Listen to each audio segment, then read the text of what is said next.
I know it's supposed to be a peace rally, but that doesn't mean it's supposed to be peaceful. Y'all better make some noise out there. I know we got a lot going on. You're holding on to it. You're upset. I've been hearing from you. I've been getting the emails. So I want to hear all that expression today. So let me try it one more time. One more again. Good morning, everybody. That's a little bit better. You got these beautiful ladies up here getting ready to sing their hearts out for you. You better show them some love. Because if you didn't, I wouldn't sing. Show them some love. This is the praise team from Macedonia Baptist Church, and they are backed by popular demand, so I want you to show them some love as they bless you with their first selection. Macedonia, put it on.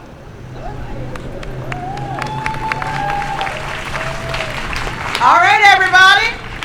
How you doing? Doing all right? All right.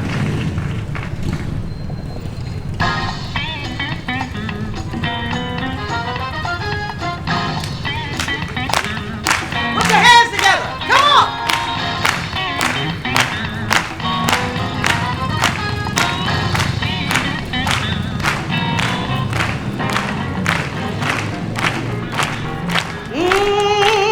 As I look back over my life, and I think things all over, we can truly say that we are blessed. We've got a testimony. As I look back over my life, and I think things all over, I can truly say He's brought me all the way. I've got a testimony. Sing it with me. As I look back over my life, and I think things over, and I think things over, I can truly say that I've been blessed. I've got a testimony. As I look back over my life, and I think things over, I can truly say that I've got a testimony.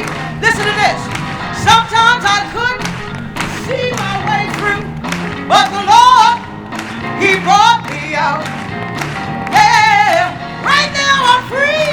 We've got the victory. We've got a testimony. Listen to this. Sometimes I couldn't see my way through, but the Lord, He brought me out. Yeah, right now we're free. We've got the victory. We've got a testimony. As I look back, come on, and I think things over, I can truly say that I've got a testimony. As I look back over my life, and I think things over,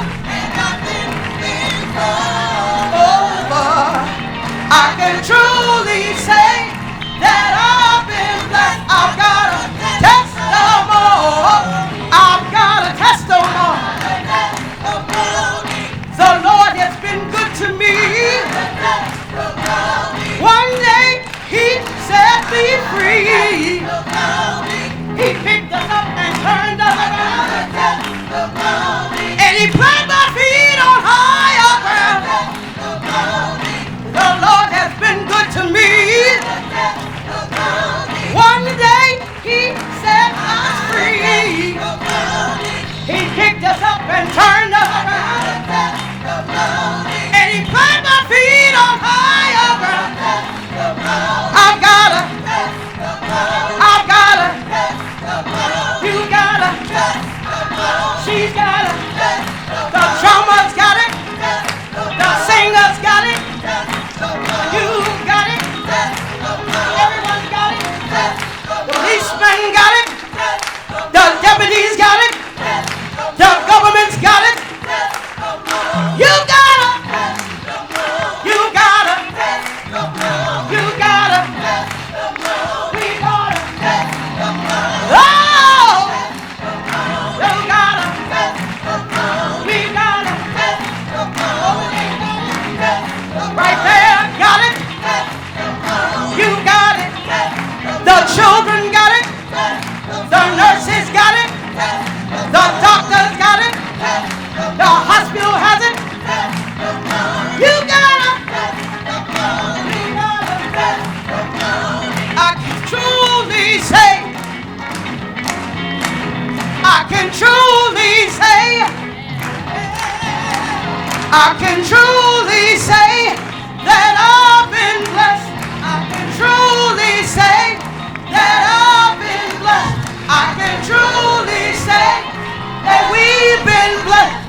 we've been blessed.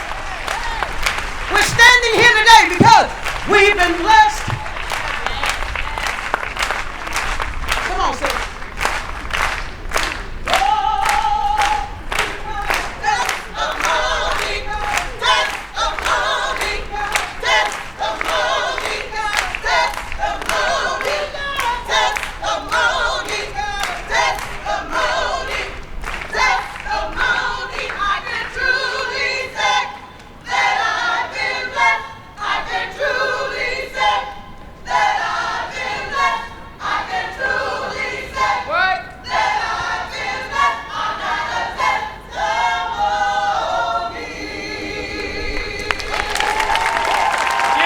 Y'all, give it to him. That's real. That's what you call singing. That ain't singing. That's singing. Thank you, Macedonia Praise Team, led by David Nelson. Where are you? Right over here. Give him some love, y'all.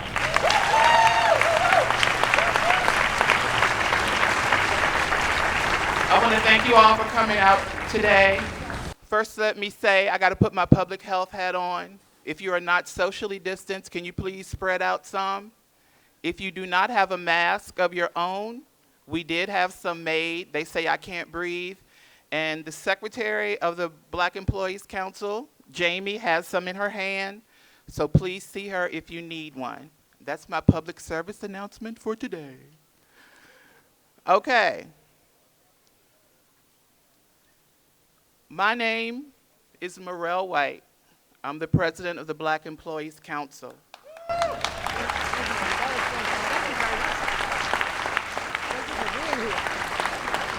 And most importantly, my life matters.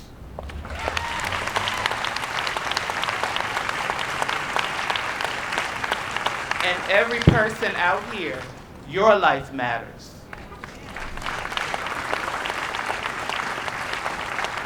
And to take it a step further, Black lives matter.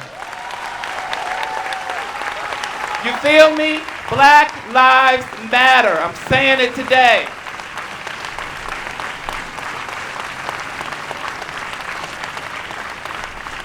In my role as the leader of this council, I'm typically asked to MC these programs, and I usually try to put a little humor and joy and fun into the proceedings to make them lighthearted and to go well.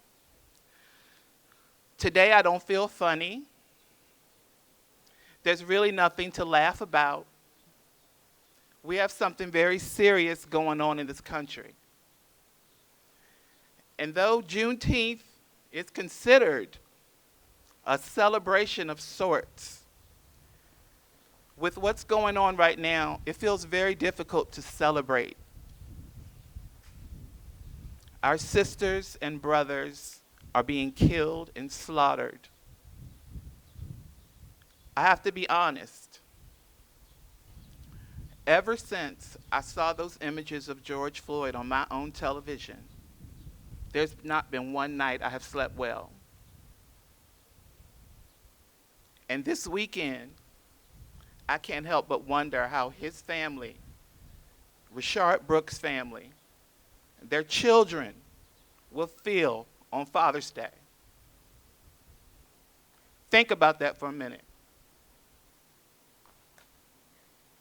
It's horrible. So I say today, it needs to stop. Black lives matter.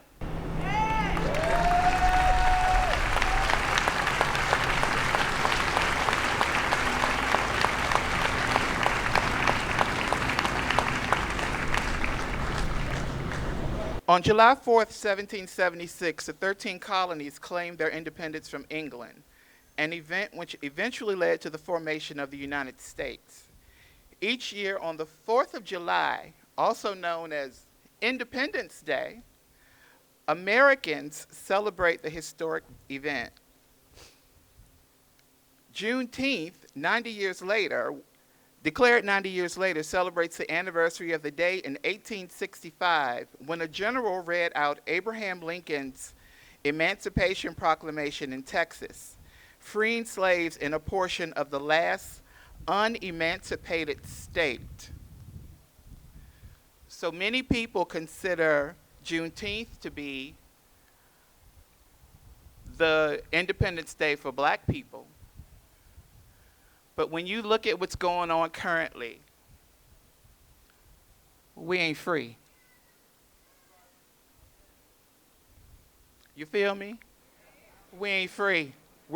It's 2020, supposedly the year of vision. So what are we seeing? We still ain't free. I'm going to leave you with that. We have several powerful speakers on our program today. Wonderful performances like the one we started with. And up next, is Christian here? Sonia, Christian here? No? Okay. We are going to have an address to the people from Gina E. Wood. She is the Public Policy Chair for the National Coalition of 100 Black Women, Northern Virginia Chapter. Miss Wood, come on up with your pretty shoes on. Welcome her.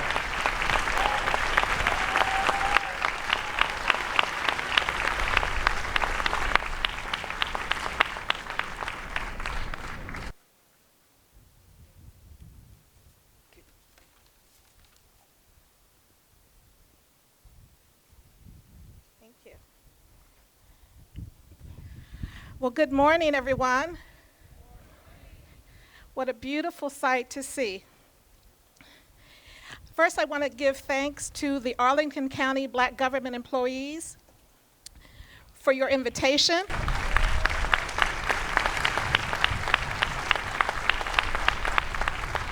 And more importantly, for arranging this event today. I'm honored to join you representing the National Coalition of 100 Black Women Incorporated, Northern Virginia Chapter. On behalf of the coalition, I especially want to thank each of you for your public service to ensure high-quality services throughout the county. The coalition is a nonprofit organization chartered on January 22nd, 1984, right here in Arlington County. Our chapter has been dedicated over 35 years of service to the Northern Virginia community. Our mission is to advocate on behalf of Black women and girls to promote leadership development and gender equity in the areas of health, education, and economic empowerment. On June 19, 1865, General Gordon Granger arrived with Union soldiers in Galveston, Texas, and announced to enslaved African Americans that the Civil War was ended and that they were free. More than 2 years, can you imagine, 2 years after President Abraham Lincoln's Emancipation Proclamation. At the time Lincoln issued the proclamation, there were minimal Union troops in Texas to enforce it. But with the surrender of Confederate General Robert E. Lee, and I think you now know why we want those statutes removed, 2 months earlier, and the arrival of Granger's troops, the Union forces were strong enough to enforce the proclamation. The holiday, which gets its name from the combination of June and 19th, is also known as Emancipation Day, Junteenth Independence Day, and Black Independence Day. Juneteenth has always been particularly special for African Americans, said Julian Hayter, who's a historian and associate professor at the University of Richmond in Virginia. It's this critical inflection point in the Black freedom struggle. Over a century and a half later, today, Americans still recognize the occasion, Juneteenth, as a symbolic milestone on our journey toward a more perfect union. I remember the time growing up in Missouri when we would gather at church and in parks, line up for parades, and gather around the barbecue pit to celebrate the enduring promise of our country, that all of us are created equal. Yet this year, our celebrations are tinged with sorrow and grief. I continue to pray for the countless number of families and victims, such as Natasha McKenna, in our neighboring community of Fairfax County, so these things don't happen too far away from us. Breonna Taylor, Sandra Bland, George Floyd, and Rayshard Brooks, whose God-given rights to life, liberty, and the pursuit of happiness were so cruelly snatched away. My heart goes out to their families, their friends, and the many individuals and organizations who are protesting for their justice all over the world. We don't have to look far to see the racism and bigotry, hate and intolerance are still all too alive in our world. Just as the slaves of Galveston knew that emancipation is only the first step towards true freedom, just as those who crossed the Edmund Pettus Bridge 55 years ago knew their march was for freedom was not finished. Folks, our work remains undone. As former President Barack Obama said so well, for as long as people still hate each other for nothing more than the color of their skin, and so as long as it remains far too easy for dangerous people to get their hands on a gun, we cannot honestly say that our country is living up to its highest ideals. But Juneteenth has never been a celebration of victory or an acceptance of the way things are. Instead, it's a celebration of progress. It's an affirmation that despite the most painful parts of our history, things do get better. It is up to all of us to ensure America changes. And I believe a change is coming. If you all have heard that song by Sam Cooke, a change is coming. No matter our color or our creed, no matter where we come from or who we love, today is a day to find joy in the face of sorrow, to count our blessings and hold the ones we love a little closer. And tomorrow is a day to keep marching. Let me close by saying on this day of Juneteenth is a time to recommit ourselves to the work that remains undone. We must remember that in the darkest hours, there is and always will be a cause to have hope for tomorrow's light. So please make sure that you, your family, your friends, your co-workers are registered to vote. And then make sure everybody votes. Again, I want to thank the Arlington County Black employees for allowing me to be a part of this incredible occasion. God bless you all, and again, thank you for your attention.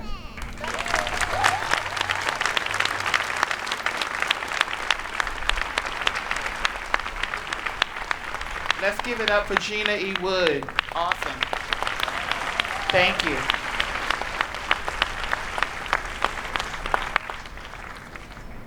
All right, you all, it's hot out here, so I want to tell you all we do have some fruit and water for you. Don't be shy about getting it.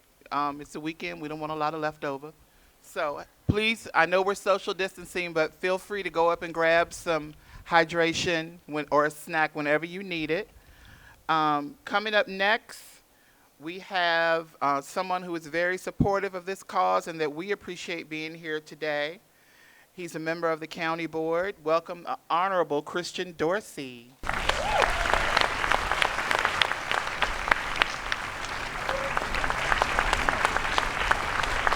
Thank you, Morel. Good afternoon. Good morning. I think it is still good morning, isn't it? Wow, I sound much different without the face covering on, but I hope the cameras all caught that I was wearing it. I'm just taking it off to speak. You know, there is something different about this Juneteenth gathering this year. There seems to be an energy to it that I don't really recall before. This used to sort of be something that was something that only people in the know knew about, Juneteenth. But this year, it's a lot different. We got a lot of people who are coming together today to commemorate the event.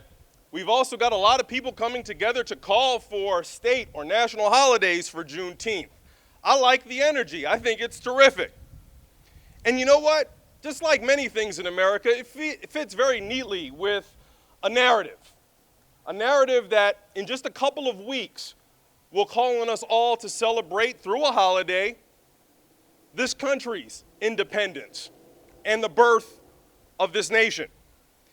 Yet when we put Juneteenth together with the 4th of July, the story is a lot more complex than can be encapsulated with those two holidays. You see, Juneteenth marks the time when enslaved Black Americans understood themselves to be free. Yes, it was then that the realization that the shackles of bondage were broken in a literal sense, but freedom has nonetheless been elusive in the 155 years since. And this is despite the fact that we have had amendments to our United States Constitution, despite the fact that we have had civil rights laws in the 1870s, the 1890s, the 1920s, the 1940s, the 1960s, and the 1980s, despite the fact that we have had Supreme Court decisions that have codified African American liberation, despite many executive orders that have purported to do the same. How in the world can it be that all of these laws and policies and standards can still leave Black Americans 155 years after Juneteenth still searching for the elusivity of freedom? Now, I know the response of smart thinking people is that maybe those laws just weren't quite smart enough. They weren't well crafted enough. So we need better policies, we need better laws, we need better procedures. Well, those are always noble goals, but I would submit that that's never going to get us to the true realization of Black liberation and freedom in our country. Because we have to remember that whites have never needed laws or amendments to the Constitution or executive orders in order to be free. It is the norm in America. Whiteness is synonymous with freedom in America, and that has come at the exclusion of everyone else. But you know what? At heart, I am deeply a patriot. I believe in the beauty of this country, but I also realize that it's only going to be realized. The promise of an America, our creed that is reflected in the ideas of liberty, of equality, and opportunity, when that becomes synonymous with all of our humanity and not simply just whiteness.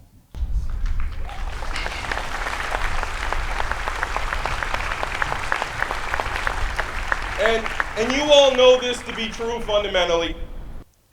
When we think about our children and our families, what do? We love them no matter what.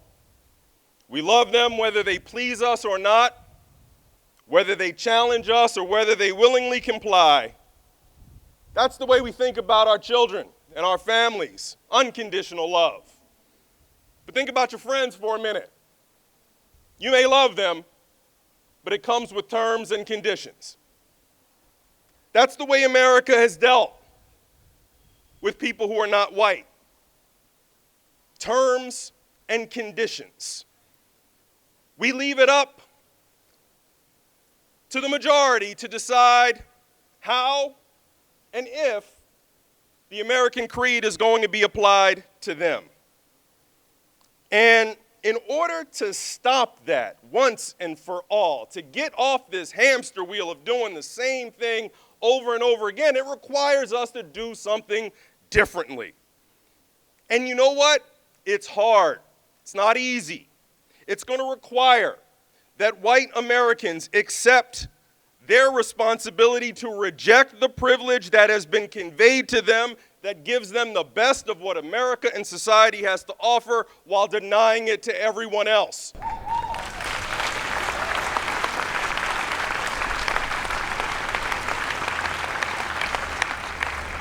But for people like me, who look like me, and other marginalized communities, the work is also hard because we have to develop the fortitude to demand that we treat the actual disease and not just the outward symptoms. And as much as I would love to believe that we are at a different moment, I got to tell you, our current time both inspires and it troubles me at the same time. I'm inspired because the energy looks a lot different than it usually does. The number of people that we see protesting in the streets, the diversity of people that we see protesting in the streets, this is something that we really haven't seen in quite a long time. But you know what troubles me, folks, is I'm not sure how long it's gonna last. Because when I think about it at the core, the moment that sparked this was the brutal death of George Floyd. And as easy as it is to look in hindsight at how a man posing no risk, fully compliant, did not deserve to die in the most brutal way, where for 8 minutes and 46 seconds someone had their knee on his neck, cutting off his blood flow, oxygen to his brain, making this grown man cry out for his mama. It was something that any of us who saw it will never be able to unsee it. But you know what? That was easy. That was easy. If we as a country can't recognize that as evil that needs to be corrected, there's something wrong with us. Don't be proud because we've come together to say George Floyd's murder was deplorable. If you did not do that, there's something wrong with you. But what about Rayshard Brooks in Atlanta? I don't hear people talking about that because it's a little more complicated. We have terms and conditions as to whether or not we view what happened with Rayshard Brooks as being wrong. And I have to ask myself, why? Because in both cases, neither man deserved to die.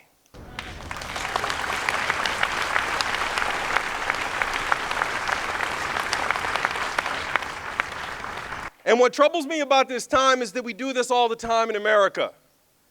We get real self-congratulatory when we can identify those who are guilty. The Derek Chauvins who killed George Floyd is like, oh, we got him. He's guilty. Let's all come together and talk about the man who's clearly guilty. But you know what? When terrible things happen in a free society, it's not just about those who are guilty. It's about all of us who are responsible. It is about a community that is responsible for not demanding that someone like Rayshard Brooks, whose crime was being drunk and out of his mind, wasn't met with the baseline level of compassion that said, maybe the best way to deal with this is to send him home. Maybe the best way to deal with this is to give him space to get in his right mind so that we don't cause an unnecessary situation. Is that too much to ask when it comes to whether or not someone lives or dies? Look, we've done this before in our country. We do it when we remember our history. We identify people like Adolf Hitler and Heinrich Himmler and Joseph Goebbels. Those are guilty people. What they did in the name of Aryan purification is evil, it's guilty and wrong.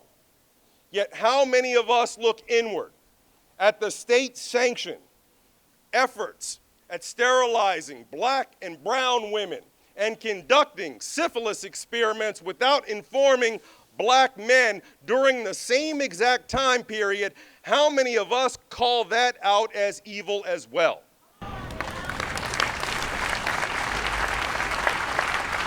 If we are going to make progress, it's not just about congratulating ourselves when we can narrow calling out the few who are really guilty.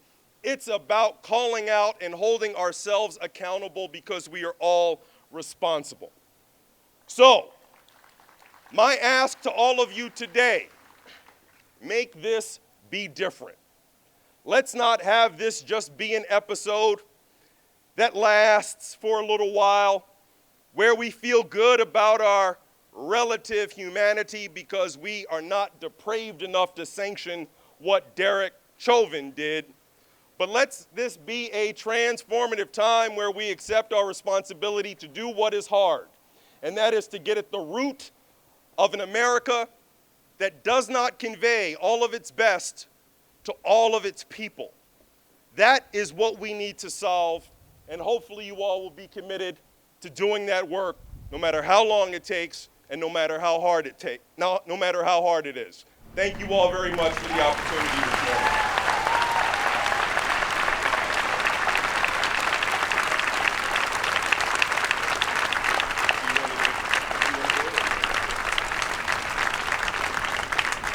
And next on our program, the Vice President of the Black Employees Council, we are going to have an announcement and a poem. Mr. Andre Talley.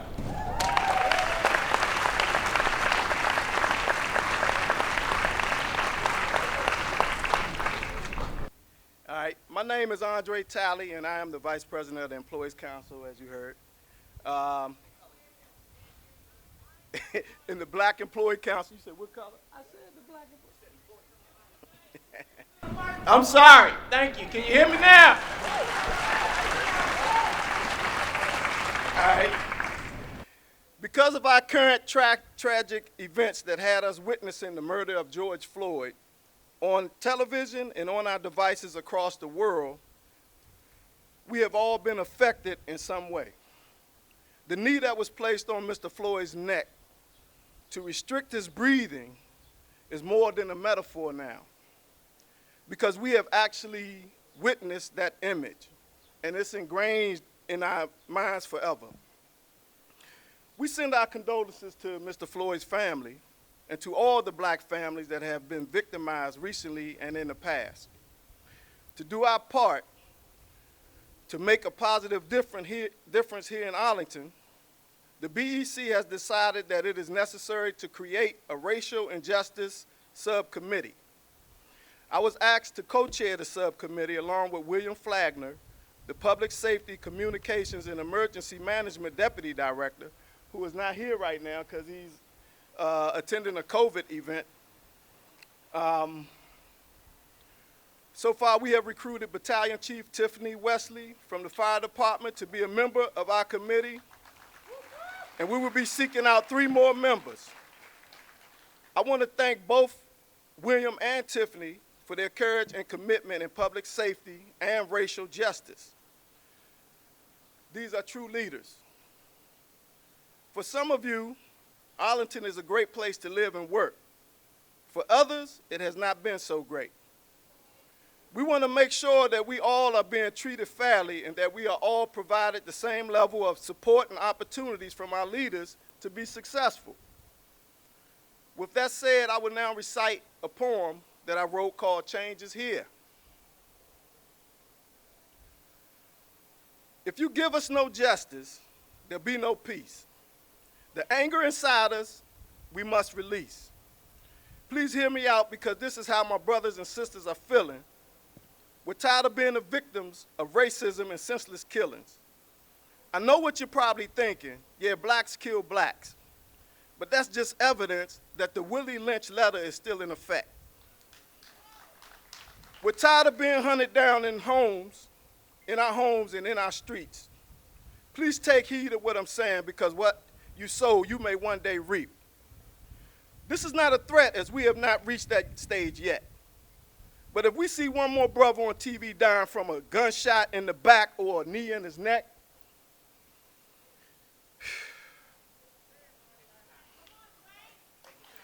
change must be made now, as we have talked enough.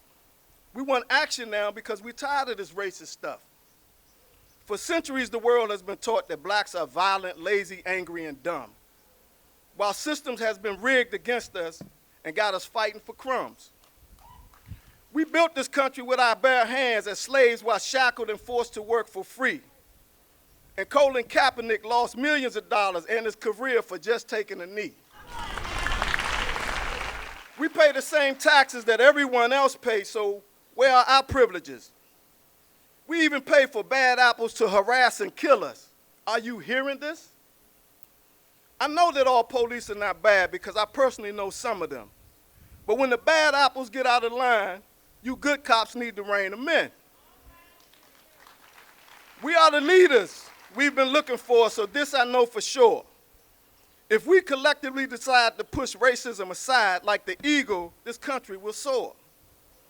But for that to happen, these racist systems must be dismantled. Some leaders should resign today because of how racism has been supported and enabled and mishandled. The humane treatment of all mankind should take precedence. If there's only one small percentage of racism in our systems, why is racism so prevalent? Times have changed and the world is watching. This is the longest we ever seen people in the streets marching. To quote the great Dr. Martin Luther King Jr., how can a man pull himself up by his bootstraps when he has no boots? While recent tragic incidents remind me of the great Billie Holiday song, Strange Fruit. So in closing, I pray that we will be respectful to one another and resist evil and fear. It's up to us to change now. Because of you today, change is here.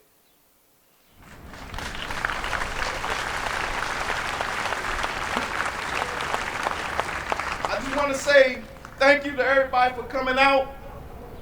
And I do support and state that Juneteenth should be a holiday.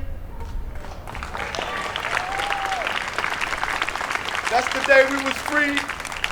So please, to the county manager and the county board, please make that happen. Thank you. Black Lives Matter. I'm gonna have to ask you all to stand up behind that. That was powerful. And he wrote that. Get on your feet.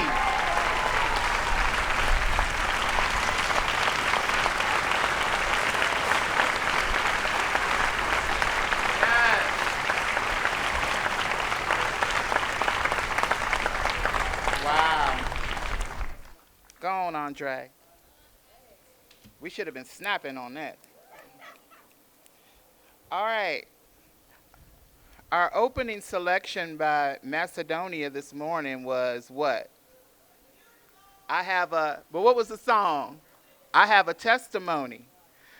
Well, this sister coming up here next, she has a testimony to share with us. And she is a county employee. She is a native Arlingtonian. She is a black mother. And she's also happens to be a 2020 Black Excellence Award winner from the Black Employees Council. So please welcome to the mic, Miss Sandra McNeil.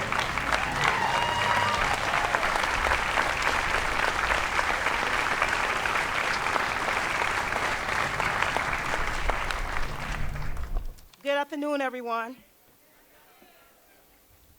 I'm not really a public speaker, but this is something that needs to be said. I am from the 60s. I'm one of those baby boomers, and I remember 1968. All that we're going through now, I remember that. First, I would like to give an honor to God, who's the head of my life. Also, condolences to the family, to the Floyd family. And what I would like to start off with is what I grew up with. I'll pledge allegiance to the flag of the United States of America, and to the republic for which it stands, one nation, under God, indivisible, with liberty and justice for all. Who is all? I question, who is all? As a native of Arlington County, about 2 years ago, I was at home and I received a call from a person that is dear to my heart to say that something had happened. And when I got there to the location in which this person was located, the police came. And once the police came, the person who called the police was actually the person who committed the crime. But the person who called me was innocent. And what breaks my heart is, this is a person who grew up in Arlington, represented Arlington all over the United States. They represented Arlington County worldwide. They went to college and represented Arlington County. They went to school for criminal justice and political science. A person who could have been a great asset to Arlington County. But when the police arrived, who was the person that was arrested? The person who was the person of color. So again, what is injustice? What I would like to say is that united we stand, divided we fall. We really need to understand as a community, it is so important that we not look at one's color, but we understand who they are by their character. We are so fortunate to be living in Arlington County, which tries to practice diversity and all-inclusive, to say that we're all-inclusive, but we're not quite there. I remember growing up in Arlington, and I feel personally today that we've gone backwards. A lot of things that we've accomplished, I feel as though we've gone backwards. Like I said, I'm a baby boomer. I think it's worse today than it was in the 70s. I would like to end with, excuse me, in the book of Ecclesiastes, it speaks to, there's a season for everything. The time is now.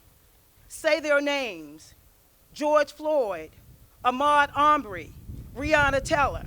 Black Lives Matter.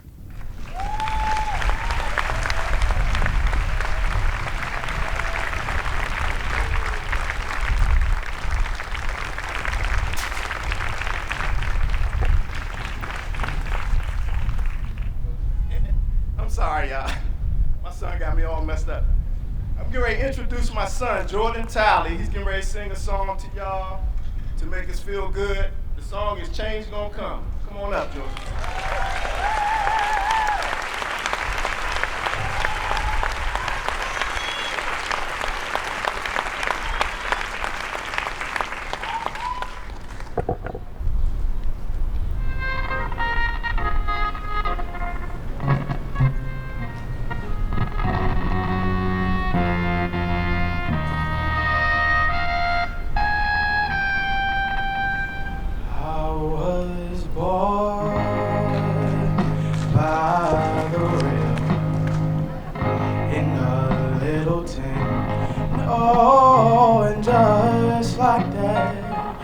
I've been running ever since. It's been a long time coming, but I know change gon' come. Oh yes it will. It's been too hard living, but I'm afraid to die, 'cause I don't know what's out there beyond the sky. It's been a long time coming, but I know a change gon' come. Oh yes it will.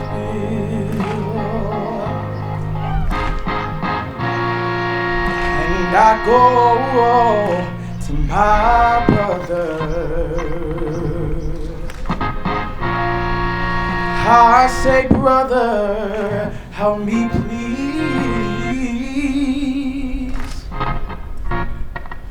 But my brother ends up knocking me down on my knees.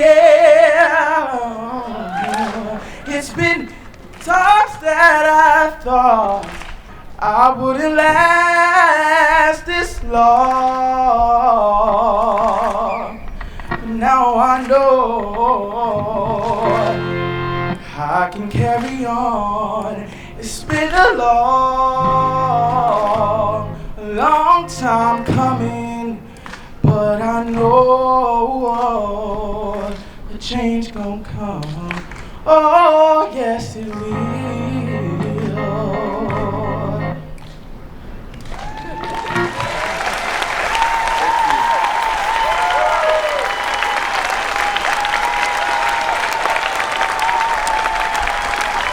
That's our future. That is our future. Give him a round of applause.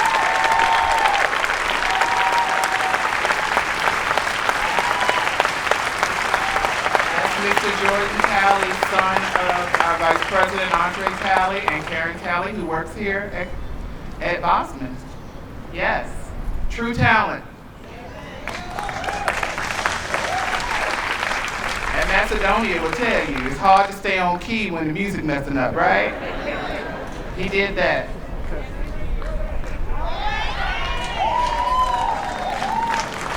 Okay. Next on our agenda, please welcome some remarks from the Honorable Julius D. Spain Sr. He is the president of the Arlington branch of the NAACP number 7047. Come on to the mic.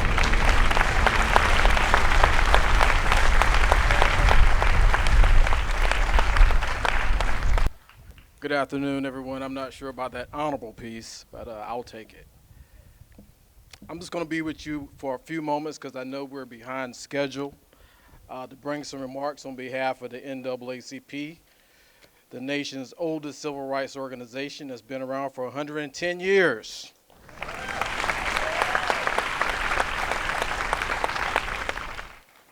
I want to thank the Black Employees Council for inviting us to this event, and we're greatly appreciative. So if you have or if you ever seen the Juneteenth flag, it is a rectangle with 5 pointed stars, which serves as a reminder that slavery was made illegal. Juneteenth is a rich tradition that continues to promote education and self-improvement. And education, my friends, is a fundamental goal of the NAACP, as well as advocacy. As our national president, the Honorable Derrick Johnson, said a few days ago about Juneteenth, and I quote, "This is a day that signifies liberation, a day that signifies that we have been removed from oppressive regimes and governments and slaveholders.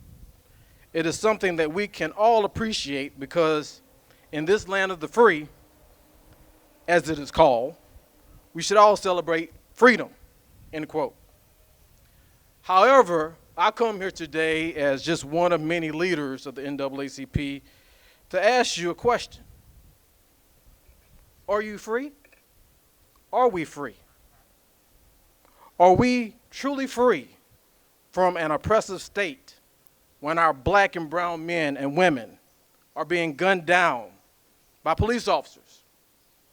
Are we free when the leader of the free world sends military troops into peaceful protest? Are we free, even here in Arlington, when our very own police officers are directed to suit up in riot gear and assist military and law enforcement personnel against peaceful protesters right across the way, many of whom were Arlingtonians, them protesters, I say. But guess what?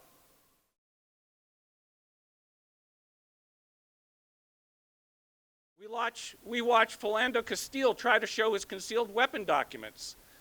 The officer shoots him as his girlfriend streams on Facebook, and her little girl watches from the back seat. There's Tamir Rice, 12, playing with a toy gun in a park, killed in seconds. We watched 17-year-old Laquan McDonald walking down the middle of the street in Chicago. Seconds later, police shoot him 16 times. He spins, then falls. He falls. He falls. He falls. And we fall with him. Sometimes these videos show the arrests of young black men who ask, "Why are you doing this to me? Because I'm black?" In Tulsa, we see 2 young black boys walking in a quiet street, as they should be able to during the summer in a free country, when an officer suddenly slams them to the ground and searches them. "Why are you touching me like that?" one yells, as the officer pats the teen down near his front pocket. Then the officer unclips the cuffs and says he's free to go. But the officer just took the teen's freedom. The humiliation of arrest destroys innocence. Last week, I saw news that 2 young black men were found hanging from trees in California. No, I think, that can't be true. I searched the Washington Post to see whether it was true. It is. This scares me. I'm in tears. I think of my kid standing 6'2", a math nerd who got an engineering degree while maintaining a full scholarship. When he was working as an intern in an engineering company in Washington State, a white man chased my baby boy through town. The man screamed at him, "You don't belong here." My kid ran into an Italian restaurant for safety. He told me this story a few weeks later when I visited him. I swear my heart skipped a beat. I tried to be calm. He asked me what he should have done. Should I have tried to defend myself, he asked. No, I told him. You did the right thing by seeking refuge in a restaurant. Because had you hit him, the cops would have been called and would have targeted you. Whenever something happens in the news, I call to check on him, or I send a text. He says he's okay. But is he really? This is a kid who loves to run outside and play basketball. He's also trying to survive a pandemic. I ask him whether he's wearing a mask that won't scare people. Silence. I ask how much he's driving. He says he doesn't drive that much. When his grandmother passed, she left him her brand new Lexus. Will a police officer stop him because the officer thinks this kid doesn't deserve it? I pray for him each night and each morning and each afternoon and between sentences as I write. Racism is exhausting. So I'm not sure how to respond to the white classmate who sent a quick note about racism. What would you say?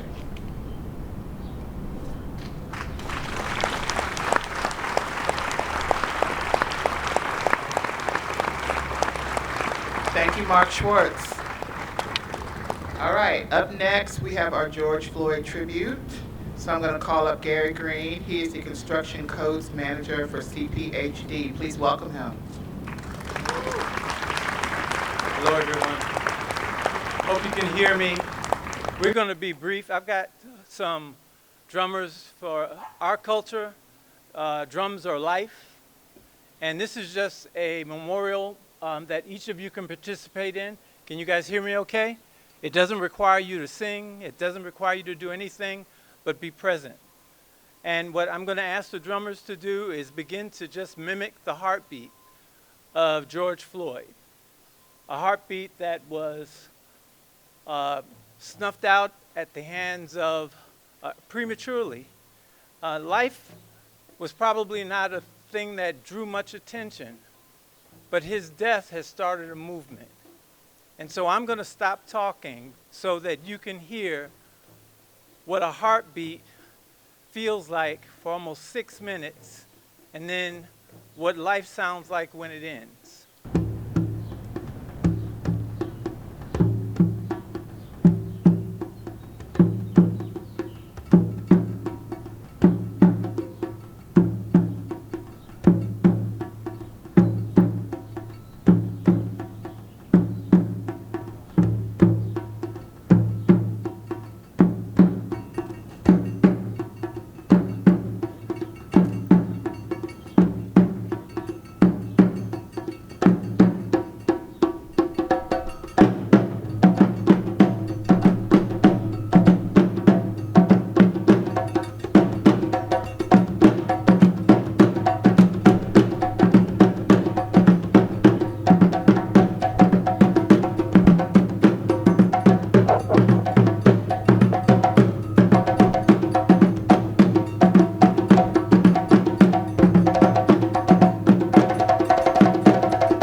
just want to thank you for taking time to participate with us in this small tribute.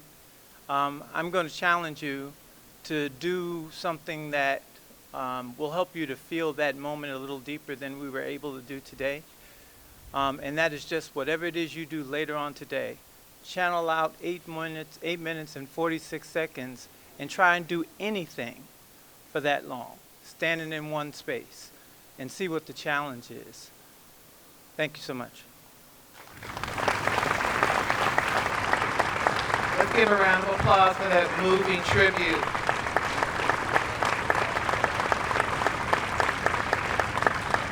Let me hear everyone out there who can hear my voice say, I can't breathe. I can't breathe. I can't breathe. I can't breathe. Wow. All right. Up next, we will have summary remarks by our Deputy County Manager and the executive sponsor of the Black Employees Council, and a person who was also played a key role in this program today. Please welcome Ms. Samia Bird.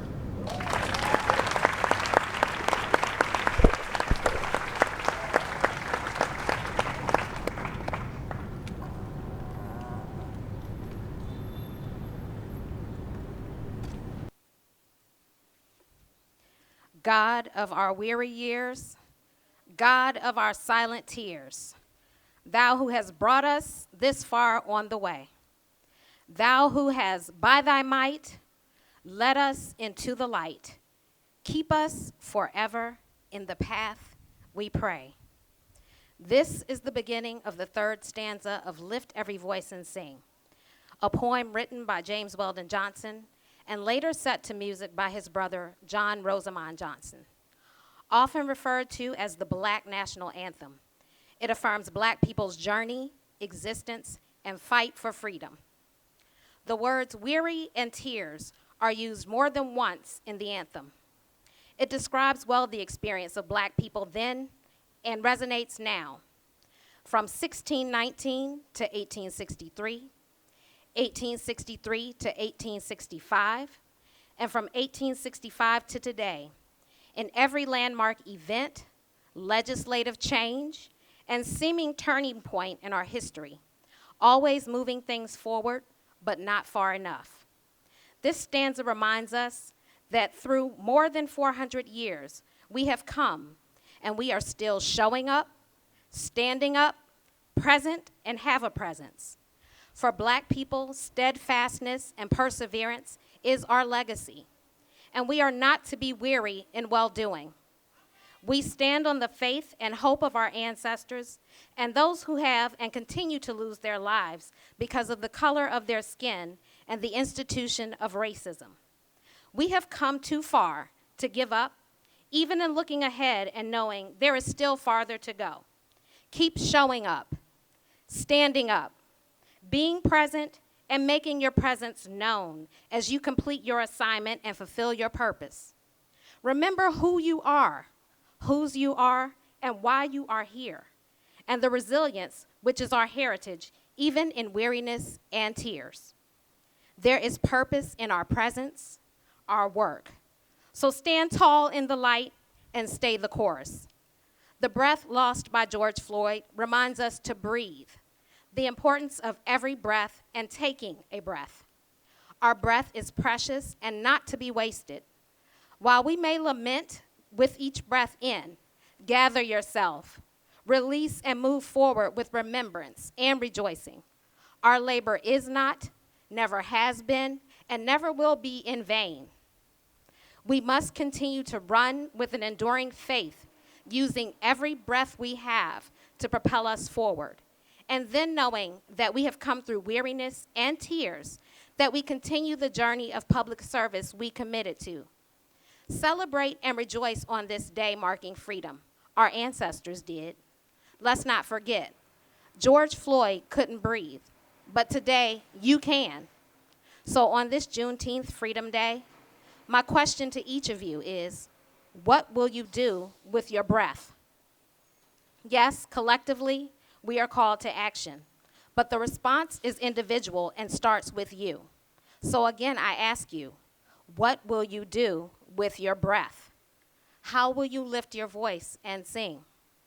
Sing a song full of faith that the dark past has taught us. Sing a song full of hope that the present has brought us. Facing the rising sun of our new day begun. Let us march on till victory is won. Happy Juneteenth.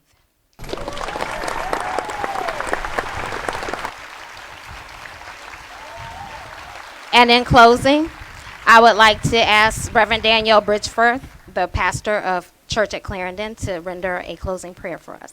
And then we will be closed out with a selection by the Macedonia Praise Team. Thank you to the Black Employee Council for inviting me to be here today. I have been moved and inspired. Let us pray.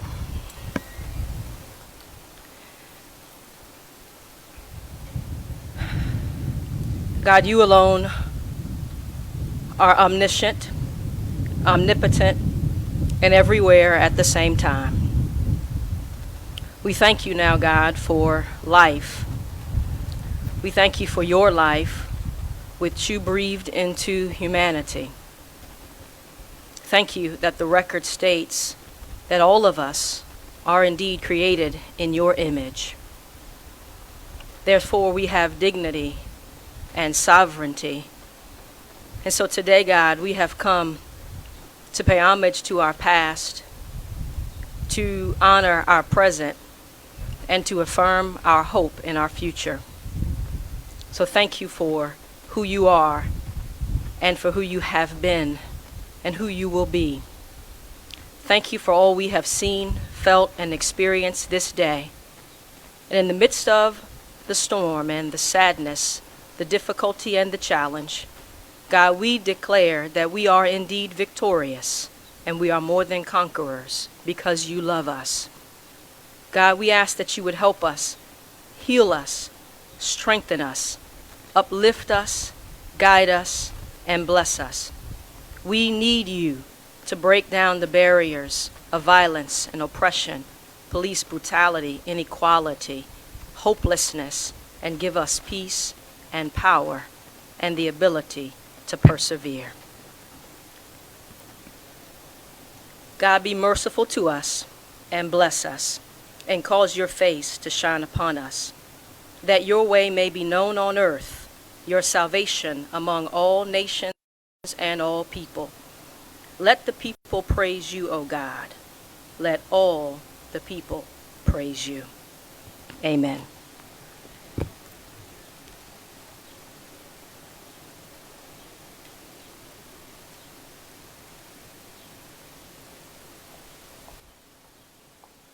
All right, as Macedonia takes their place, I just want to thank all of you for attending today and supporting this rally. I want to thank the Black Employees Council members who supported and helped plan this event. I want to thank Jason Drake for his support. Bryna, thank you for your support. Mark Schwartz, thank you. All the people who were on the program, this was an absolute labor of love and necessity. I'm just very grateful. I want to thank God for blessing us with good weather, because everyone said it was going to rain on our head. But God blessed us with sunshine, and we got through it. So thank you. If any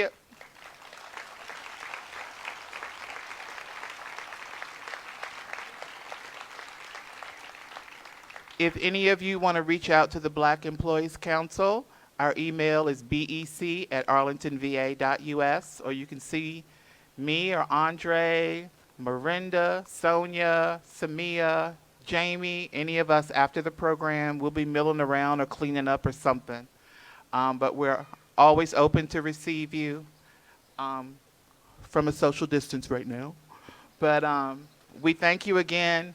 And we're going to close in the best way that I can think of, with a little bit of praise. So I'm going to hand it over to the pros and give it back to the praise team from Macedonia Baptist Church while they blow us on out of here. Thank you again. Have a safe, socially distanced weekend. Wash your hands. Wear your mask.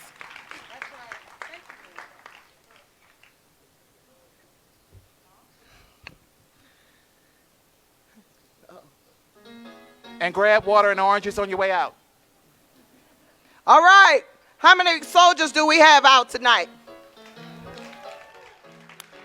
Come on, clap your hands.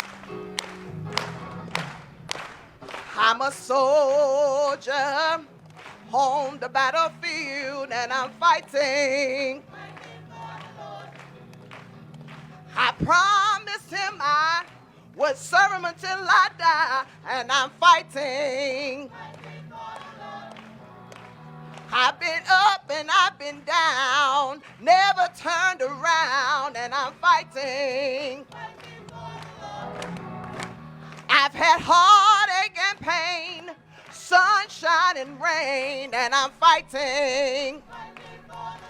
Oh, if I hold out, hold out, hold out, hold out, and I know, oh, I'm on the battlefield fighting for the Lord.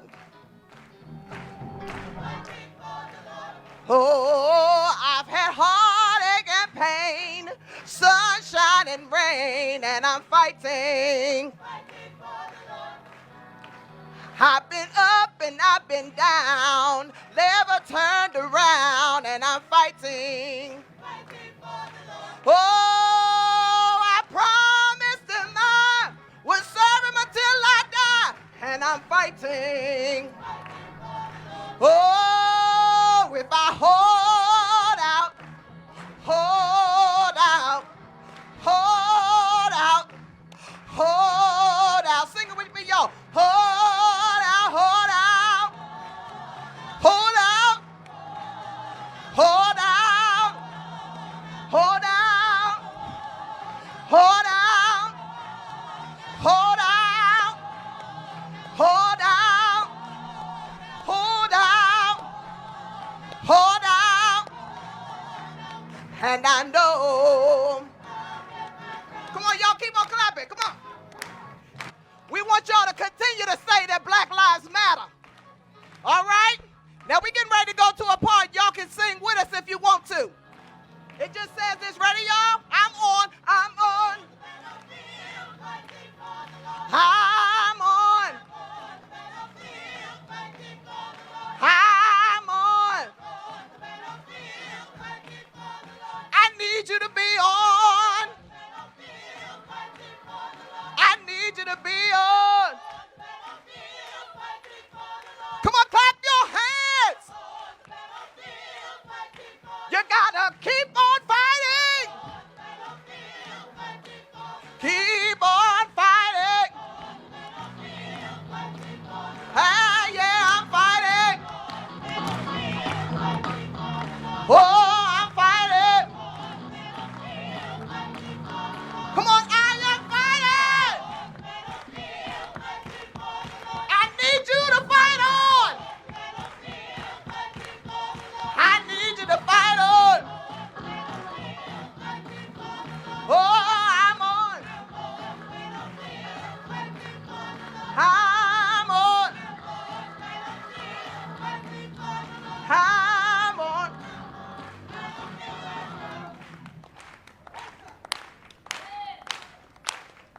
Come on, y'all can sing it with us. Come on, say I'm on the battlefield. Ready, go. 1, 2, 3, and I'm on.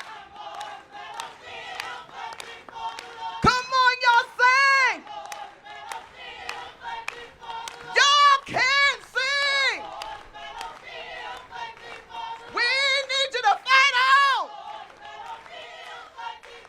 Oh, I am fighting. Oh, I am fighting. And I know. Hallelujah. Thank you.